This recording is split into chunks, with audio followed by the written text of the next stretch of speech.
자, 많이 쉬었습니까, 여러분? 우리 이제 21번 문제인데, 용어에 대한 설명 좀 바르지 않은 거 물어봤잖아요. 열 용량, 어떤 물질이 축적할 수 있는 열량이다. 뭐 그렇죠. 두 번째, 비열. 어떤 물질 1g을 1도씨 아니겠죠. 비열이라 하면 어떤 물질 1kg을, 그렇죠? 1kg을 1도씨 올리는데 필요한 열량.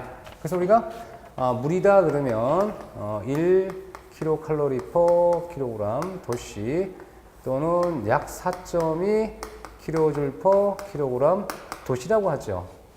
또는 이거를 우리가 1도씨와 1켈빈을 바꿔서 뭐 4.2 kJ per kg 켈빈에도 관계가 없어요. 물이 비열이죠, 비열. 어떤 물질 1kg을 1도씨 또는 1켈빈에 가열하는 데 필요한 열량을 얘기하는 겁니다. 그렇죠? 답은 2번이고요. 뭐 3번, 4번 다 오케이 라고 보시면 돼요. 자, 특히나 이제 우리 5번 같은 게 중요하죠. 이 노점 온도라는 거. 이 노점 온도가 뭐예요? 이슬이 맺히는 온도라는 걸 아마 많이 아셨을 거야. 이 노점 온도 왜 중요합니까? 노점 온도라는 게. 노점 온도 이하가 되면 어떻게 돼요? 이슬이 맺히고, 이슬이 맺히면 나중에 뭐가 돼? 결로가 발생하거든요. 그래서 우리가 어떤 물질이 실내에 있다 그러면 노점 온도 이하가 되면 안 되고요. 노점 온도 이상이 될 수 있도록 단열이나 또는 난방 조치가 필요할 수 있거나 아니면 또 수증기량을 많이 빼줘서 인위적으로 빼주면 이 노점 온도 값이 떨어질 수도 있어요. 수증기량이 많이 빠지면 뭐 이런 것도 아마 본 수업 시간에 공부하셨겠죠. 자, 22번 문제. 이 급수 방식에 대한 설명으로 옳지 않은 거 물어봤는데 우리가 이 급수 방식은 이렇게 구분할 수 있어요. 우리가 뭐 수도 직결 방식이 있고요. 뭐 고가 탱크 방식이 있고 부스터 펌프 방식이 있고 압력 탱크 방식이 있어요. 이 중에 가장 위생적인 게 이 수도 직결 방식이죠. 위생적이다, 가장 깨끗하다. 그 다음에 이 수도 직결 방식은 우리가 상수도 간의 본간의 압력으로 물을 공급하니까 이 펌프가 필요 없어요. 펌프가 필요 없다는 얘기 뭐예요? 전기도 필요 없어요. 그렇죠? 이런 장점이 있다는 얘기. 하지만 단수 조치가 되면 사용이 불가능하겠군요. 근데 고가 탱크 장치는 물을 모아서 고가 탱크에 올려서 물을 내리는 하향식이에요. 중력식이라고 해서 압력이 일정한 편이에요. 압력이 일정. 그럼 압력 일정이 굉장히 좋을 것 같지만 이 고가 탱크 문제는 뭐냐면 탱크 용량이 커지면서 어떻게 돼요? 오랫동안 물을 정체할 수가 있어요. 그럼 오랫동안 물이 정체되면 어떻게 될까요? 그렇죠. 우리가 물이 오염될 수 있어요. 그 다음에 고가 탱크로 인해서 구조 문제가 생길 수가 있고요. 미관상도 별로 안 좋겠죠. 그래서 우리가 고가 탱크의 단점 세 가지. 위생이 안 좋다. 두 번째, 구조 문제 생긴다. 그렇죠? 구조 문제 생긴다. 세 번째, 미관도 나쁘다. 요거를 계산하는 게 바로 부스터 펌프예요. 이 부스터 펌프는 저수조에서 펌프를 올려서 우리 자동 제어 센서로 물을 공급하는 거예요. 수돗물을 트는 순간 지하에서 펌프로 쫙 올려주는 방식이에요. 그래서 이 부스터 펌프 방식은 고가 탱크가 없기 때문에 고가 탱크 문제를 해결할 수는 있어요. 근데 이 부스터 펌프라는 게 이제 자동 제어 센서다 보니까 상대로 유지비가 좀 들어갈 수가 있어요. 유지비가. 하지만 고가 탱크가 없으니까 없다는 거 한 장점이 있을 수 있다는 얘기고. 압력 탱크 방식은 뭐냐 그러면 과거에 고가 탱크 방식을 하고 싶은데 뭐 우리가 5개 체육 경기장 같은 데 있잖아요. 고가 탱크 설치가 어렵거든요. 그럴 때 들어간 방법. 그 다음에 이 압력 탱크 방식은 국부적인 압력을 높일 수 있는 장치가 돼요. 그래서 우리가 내가 국부적인 압력을 높일 수 있는 그러한 장치가 필요하다 그러면 압력 탱크 설치할 수는 있어요. 하지만 압력 탱크의 중요한 단점이 있어요. 압력 변동이 엄청 심하다. 뭐라고요? 압력의 변동이 굉장히 심하다는 단점이 생기는 거예요. 자, 그럼 이런 특징들을 잘 이해하셨다면 답은 5번이겠죠. 왜? 고가 탱크 방식은 우리가 타 방식에 비해 상대적 수질 오염의 가능성이 낮다? 아니지. 수질 오염의 가능성이 높아지죠. 그렇죠? 답은 5번이죠. 23번 문제. 배수수평 지간에 최상류에 있는 기구에 바로 아래로부터 뽑아내어 통기와 배수를 겸한다라고 했어요. 최상류. 그럼 중요한 포인트가 뭐냐 그러면 이 통기관인데 이 최상류란 조건이 들어가요. 최상류에 입상을 하겠지. 그 다음에 중요한 거는 우리가 이 배수와 통기를 겸한다는 얘기가 나와. 그러면 왜 이 제가 글씨를 썼냐라고 하면 우리가 이렇게 위생기구가 있어요. 위생기구가 이렇게 몇 개 있겠죠. 여러 개의 위생기구가 있는데 이 여러 개의 위생기 중에 이렇게 여기를 최상류로 하고요. 여기를 최하류라고 해요. 그럼 그 다음에 통기관이 이렇게 있어요. 통기관이 있는데 이런 통기관을 우리가 통기관이 있는데 이런 통기관을 우리는 뭐라고 하냐면 우리 회로 통기라고 하기도 하고 루프 통기다, 환상 통기다, 같은 용어예요. 같은 용어. 그런데 이때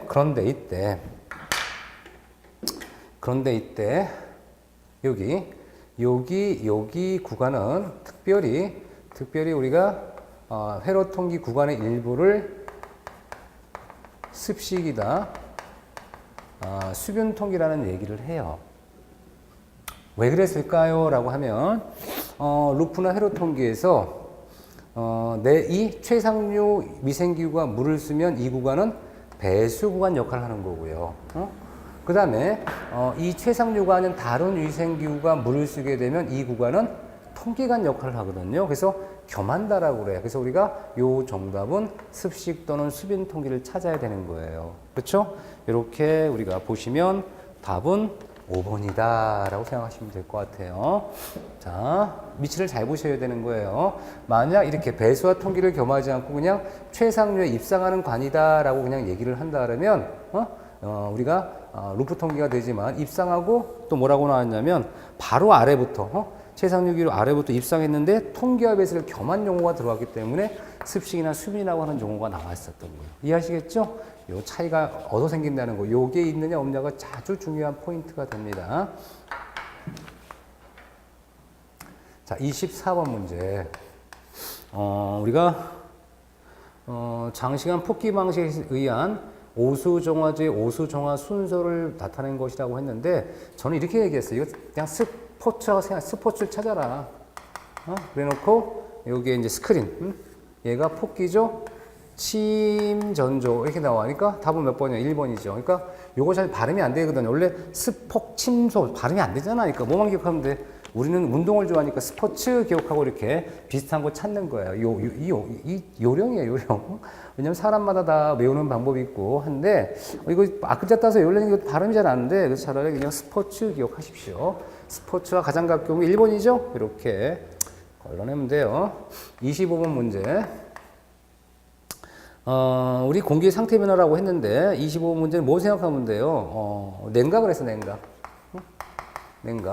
냉각을 하게 되면 그렇잖아요. 공기온도가 30도고 상대도 60%인데 냉수 코일을 통과시켰다는 얘기 뭐야? 온도를 30도에서 몇 도로 바뀌었어요? 5도로 바뀌었잖아요. 그렇죠? 5도로. 그래서 냉각수 수온이 5도에서 10도라는 것은 어쨌든 우리가 찬 코일을 통해서 냉각을 시켰어요. 냉각시키면 어떻게 될까? 우리 상대 습도는 높아지겠죠. 높아지겠고 건고 온도는 냉각시키니까 낮아지겠죠. 그래서 건고 온도는 낮아지고 상대 습도는 높아진다라는 게 바로 이 포인트예요. 그래서 아마 여러분들 습공유선도표 많이 공부하셨죠?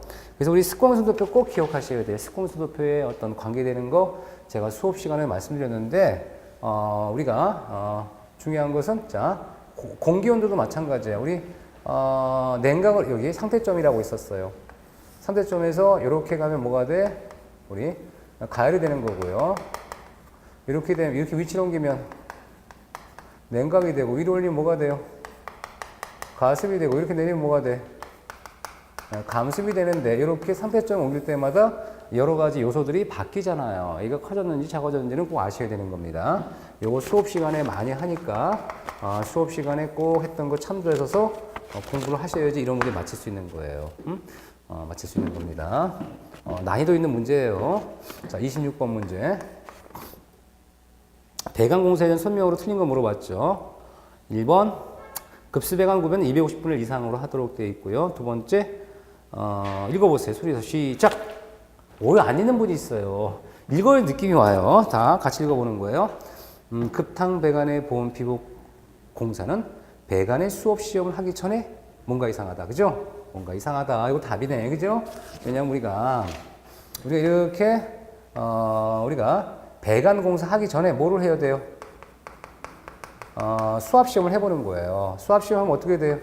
얘가 터질 수 있잖아요. 그러니까 수업 시험 한 다음에 일단 오케이 받았죠? 그러고 나면 여기다가 피복을 하도록 돼 있죠. 그래서 우리는 피복은 언제 해라? 수압 검사에서 오케이를 받은 다음에 해라. 왜? 만약에 수압 검사를 할 때 터지면 어떻게 돼요? 고쳐야 될 거 아니야. 근데 피복을 하고 나서 수압 검사할 때 터지면 어떻게 돼요? 피복 다시 해야 되거든. 그래서 답은 2번이다. 보시면 되고요. 나머지는 다 맞는 지문이니까 보시고요. 27번 문제. 우리가 난방소비 배관에 관한 설명으로 알맞지 않은 것하고 물어봤는데 1번 해도라는 것은 분비기를 얘기하는 거고, 두 번째 답이네. 역환수 배관 리버스 서큘레이션 우리가 이제 역순환 방식이라고 그러죠. 리버스라고 하는 그런 용어를 쓰는데, 그럼 역환수 방식은 뭐냐? 거꾸로 리버스 리턴 환수한다는 얘기인데, 이 리버스 리턴이라는 건 이런 얘기죠. 우리가 만약에 이렇게 하나, 둘, 세 개가 있다가 급탕 있다 반탕간이 이렇게 간다면 A 위치는 순환 길이가 짧고 C 위치는 순환 길이가 너무 멀어지겠죠. 그래서 우리가 이렇게 되는 경우라면 이렇게 역으로 환수시켜 준다면 이렇게 A는 급탕과 반탕 길이, C의 급탕과 반탕 길이는 같아지겠다라고 하는 거예요. 그러니까 당연히 배관 길이를 짧게 하는 게 아니라 배관 길이를 어떻게 하는 거예요? 서로 같게 만들어주는 거예요. 같게, 위치별로 같게 만들어주는 거예요. 역환수, 리버스 리턴 방식이다. 2번이고요. 밸런싱 밸브로 유량 조절한다. 12번, 3, 4번, 5번. 오케이, 좋아요. 28번 문제. 대류 난방과 비견 바닥 복사 난방에 관한 내용으로 옳지 않은 것은 우리가 이제 이 바닥의 복사 난방이라는 건요. 복사 난방인데 얘는 우리가 보일러를 가지고 그렇죠? 이렇게 해서 보내주겠죠. 여기다 복사를 해주겠죠. 그럼 뭘 이용합니까? 이때 얘네들 당연히 물이 이동하겠죠. 온수가 이동을 해요. 온수가 이동한다는 얘기는 뭐냐면 우리가 그다음에 이제 이 바닥에 이렇게 묻혀 있어. 응?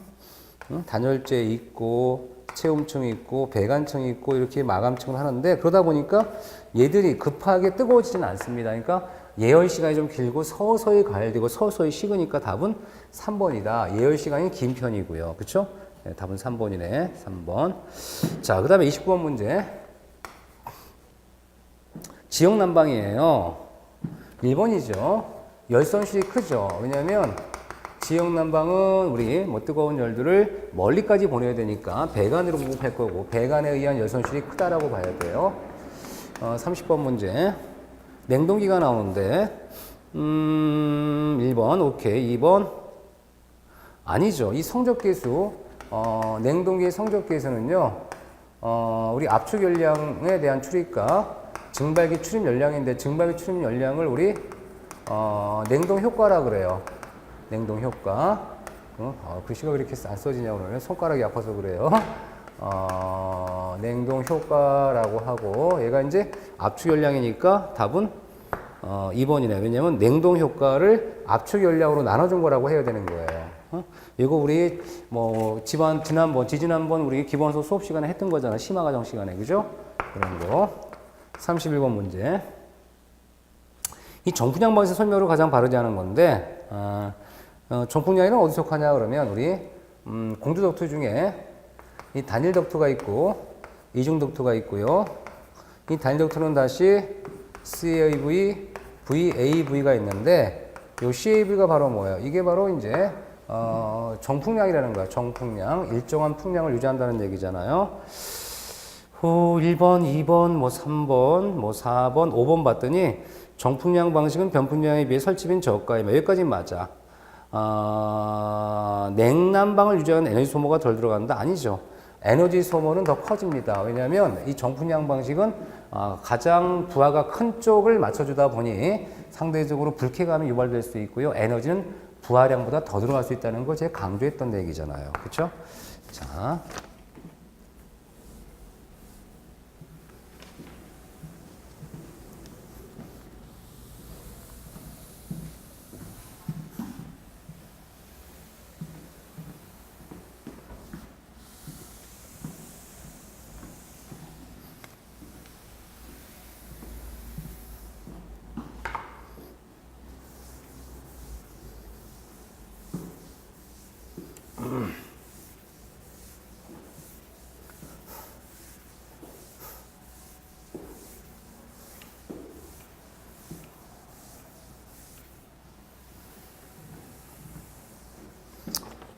우리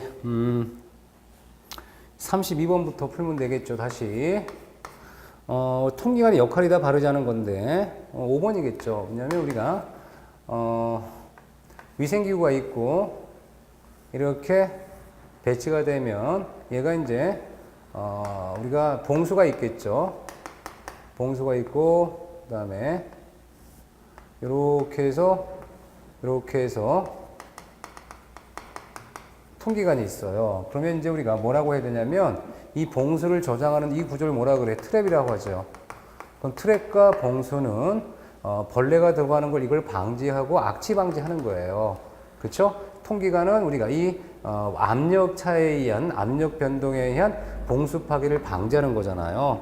그러니까 5번이죠. 왜냐면 실내에 유입될 수 있는 악취 방지 벌레 침투는 이 봉수와 트랩의 역할이지 통기관의 역할이 아니거든요. 그래서 5번이다라는 얘기고. 33번 문제. 조명 관련 용어 중 광원에서 나온 광원이 작업면에 도달한 비율이다. 조명률을 얘기하는 거죠. 이 조명률은 뭐냐? 이 광원에서 빛을 보내줘요. 100을 보내주면 실제로 내가 도달하는 것은 70%다. 그럼 어떻게 돼요? 70%가 되는 거예요. 내가 100을 보냈는데, 그럼 똑같이 생각해봐요. 형광등이 있죠. 형광등에서 100인데, 내가 실제로 형광등 불빛이 쫙 어두워지면서 작용면에는 그 도달이 높지 않겠죠. 100과 같지 않겠죠. 이게 바로 이 조명률을 얘기하는 거야. 아, 그렇구나. 이 조명률이라는 게 이런 개념이었구나. 그래서 이 광원의 광속이 100이라면 도달 광속이 얼마냐? 이거를 우리가 퍼센트로 표현하는 거다라는 얘기고요. 34번 문제. 34번 문제는 우리가 풍량과 회전 수비가 나온다. 그럼 뭐냐면 우리 송풍기가 이렇게 당초는 1이었어요. 당초는 1이었는데 얘가 회전수가 높아질 수 있어요. 변화가 될 수 있어. 그럼 뭐냐면 자, 이 송풍기의 회전수 이렇게 보시면 돼요. 회전수가 있었는데 원래 있었던 회전수가 1인데 얘가 만약 변화가 됐어요. 변경 회전수가 2로 됐다. 그러면 몇 배가 된 거예요? 2배가 된 거잖아. 1분의 2. 그렇죠? 그럼 우리 n은 뭐라 그래? 2배가 됐구나라고 하는 거예요. 회전수비가. 그래서 이게 n입니다. 회전수비. 원래 회전수 나누기 변화된 회전수입니다. 그럼 n입니다. 그렇다면 이제 q 그럼 q 요때 q고 원래 유량이고 q 나중에 변경된 거예요. 변경된 거는 q 곱하기 n이다 이런 뜻이에요. 그래서 우리가 답은 1번이다라는 얘기입니다. 1번이다. 그래서 우리가 회전수가 변하면 회전수 비에 비례해서 우리 풍량이 바뀐다 이런 얘기겠죠. 그래서 풍량은 회전수 비에 비례합니다. 이런 얘기예요. 변화된 회전수에 비례합니다. 답이죠. 35번 문제. 이 얘기는 굉장히 길어요. 근데 딱 내용 보니까 우리가 준비 작동식 스프링클러를 얘기해요. 답입니다. 뭐냐면 이 스프링클러는 우리 폐쇄시가 있어. 우리가 폐쇄형이 있고 개방형이 있고요. 폐쇄형에는 우리가 습식과 건식과 준비작동식이 있고 얘는 일제식이라 그래요. 근데 내용을 쭉 봤더니 폐쇄형은 폐쇄형이고 이때 감지기 작동으로 유수검지가 되는 것은 준비작동식이에요. 한마디로 폐쇄형인데 감지기, 그쵸? 감지기에 있어 유수가 작동되는 형이다 그러면 준비작동식을 얘기하니까 답은 1번이다 보시면 되고요. 자, 36번 문제. 우리가 화재안전기준상 옥내 소화전섭에 관한 용어 정의다 옳지 않은 거 물어봤는데 1번, 2번 충압펌프, 3번 기동용 수압기피 장치란 네 번째 체절운전이란 뭔가 감이 안 좋아. 왜? 이 체절운전은 뭐냐면 우리가 여기 잠궈 놓는 거예요. 우리가 나갈 수 있는 우리가 닫아줘요. 한마디로 뭐냐면 토출 개폐 밸브를 닫아줘요. 닫아준 다음에 만약 펌핑하면 어떻게 돼요? 압력이 높아지겠죠. 이거를 체절운전이라 합니다. 그래서 체절운전이란 토출축 개폐 밸브를 개방한 게 아니라 닫힌 상태, 폐쇄된 상태에서 펌프 운전을 하는 것을 체절운전이라 하는 용어적 정의니까 답은 4번입니다. 37번 문제. 중앙식 급탕에서 간접과열식에 대한 설명으로 알맞지 않은 거 물어봤는데 우리가 이제 간접과열식 중앙식은 우리 직접과열식이 있고 이 간접과열식이 있어요. 간접과열식이 뭐냐? 이 볼로가 이렇게 있습니다. 볼로가 있고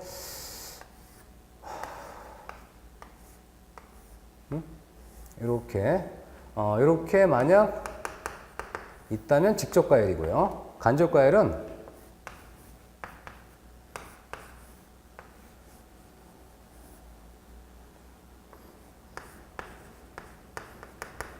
이렇게 되는 거예요. 뭐냐면 이 간접과열식은 우리가 규모에 관계없이 항상 얘는 저압용이에요. 저압.